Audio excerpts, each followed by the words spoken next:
Some secrets grow quietly. Some mistakes happen when hearts are weak. This is my story. I am not proud of it. But I tell it so others can learn. My name is Ruth. My husband is a traveler, always moving from place to place for work. My best friend's husband is Moses. This is how my life changed forever. I married Paul, a hardworking man. His job took him far away. Sometimes he was gone for weeks. Sometimes for months. He loved me, and I loved him. But loneliness became my daily companion. I stayed at home alone, waiting, hoping, praying. My best friend Esther was always there for me. We grew up together. We shared everything. When I felt lonely, she visited me. When I cried, she listened. She was married to Moses. Moses was friendly, calm, and helpful. I trusted him like a brother. That trust would later break my heart. One year, Paul traveled again. This time, the journey was long. Days turned into weeks. Weeks turned into months. I stayed alone with my thoughts. Esther invited me to spend time at her house. She said, "You shouldn't be alone all the time." I agreed. At Esther's house, Moses was always around. He helped with small things. He asked how I was feeling. He listened when I talked about my lonely nights. At first, everything felt normal. But slowly, boundaries became weak. We talked too much. We shared too much. I should have stopped it early. But I didn't. My heart warned me. Sometimes I felt uncomfortable. Sometimes I felt guilty. I told myself, he is my best friend's husband. Nothing bad will happen. I ignored the warning. That was my biggest mistake. One evening, everything went wrong. There was confusion. There was weakness. There was no clear thinking. That moment changed my life forever. Afterward, I felt empty and ashamed.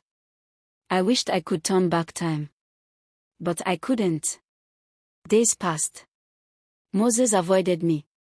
I avoided him. We pretended nothing happened. But inside me, fear was growing. I prayed for everything to end quietly. Weeks later, I felt different. I was tired all the time. I felt sick often. I went to the clinic alone. The nurse said softly, "You are pregnant." My world stopped. I knew the truth. I cried until my eyes were dry. The child was not my husband's. It was Moses. My best friend's husband. I felt dirty. I felt broken. When Moses found out, he panicked. He said, "Please don't tell Esther.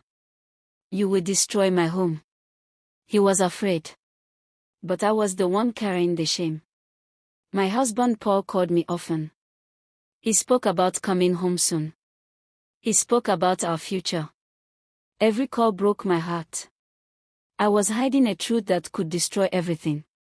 Esther noticed my silence. She noticed my sadness. One day she asked, "Ruth, what is wrong? You are not yourself." I wanted to lie. But the truth was too heavy. I told Esther everything. I cried. I begged. I apologized. She stood quietly. She did not shout. She did not cry. She just walked away. That silence hurt more than words. Esther confronted Moses. He confessed. Their marriage broke that day. Trust was gone. Esther asked me to leave her life. I understood. Paul finally returned from his journey. I could not hide anymore. I told him the truth. He was silent for a long time. Then he said, "I need time." That moment broke me completely. I moved out. People talked. People judged. I lost my best friend. I almost lost my husband. But I carried a child. I decided to face my mistake. I found a small job. I started again. Pregnancy taught me patience. Loneliness taught me strength. Gave birth to a baby girl. I looked at her face and cried. She was innocent. I promised her a better future. I am not proud of my past. But I have learned. This story is not to encourage wrong choices. It is to warn hearts. Because sometimes, the absence of a loved one can test your character. And only wisdom can protect your future.